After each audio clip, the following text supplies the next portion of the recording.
Cherpulassery പട്ടണ നവീകരണത്തിന് survey വിഭാഗം കണ്ടെത്തിയ PWD സ്ഥലം പൂർണ്ണമായും വിനിയോഗിക്കുന്നതിൽ വിട്ടുവീഴ്ചയില്ലെന്ന് നഗരസഭാ കൗൺസിൽ യോഗത്തിൽ തീരുമാനം. പൊതുസ്ഥലം കയ്യേറിയതിനെ ന്യായീകരിക്കാനാകില്ലെന്ന് യോഗത്തിൽ നഗരസഭാ അധ്യക്ഷൻ P. രാമചന്ദ്രൻ പറഞ്ഞു. പൊതുസ്ഥലം കയ്യേറിയതിനെ ന്യായീകരിക്കാനാകില്ലെന്നും തർക്കങ്ങൾ ഉന്നയിച്ച കെട്ടിടങ്ങൾക്ക് മുന്നിലെ അഴുക്കുചാൽ നിർമ്മാണം നിർത്തിവച്ചിരിക്കുകയാണെന്നും നഗരസഭാ അധ്യക്ഷൻ P. രാമചന്ദ്രൻ പറഞ്ഞു.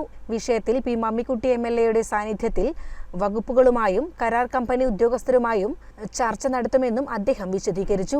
പട്ടണ നവീകരണത്തിന് സ്ഥലം ഏറ്റെടുക്കുന്നതിൽ വിട്ടുവീഴ്ച കാണിക്കുകയാണെന്നും സർവേ വിഭാഗം കണ്ടെത്തിയ സ്ഥലം ഏറ്റെടുക്കാതെ ലംഘനം നടത്തുകയാണെന്നും കോൺഗ്രസിലെ KM ഇസ്ഹാഖ് പറഞ്ഞു. അടയാളപ്പെടുത്തിയ ഭാഗങ്ങൾ പൊളിച്ചു നീക്കാതെ ചിലരെ സഹായിക്കുകയാണെന്ന് ആക്ഷേപമുണ്ടെന്ന് വെൽഫെയർ പാർട്ടിയിലെ P. അബ്ദുൽ ഗഫൂറും ആരോപിച്ചു. സാമ്പത്തിക വർഷത്തെ വസ്തുനികുതി പിരിവ് 100% വാർഡുകളിൽ പ്രത്യേക ക്യാമ്പുകൾ 5 മുതൽ നടത്താനും തീരുമാനിച്ചു. CCN ചെർപ്പുളശ്ശേരി.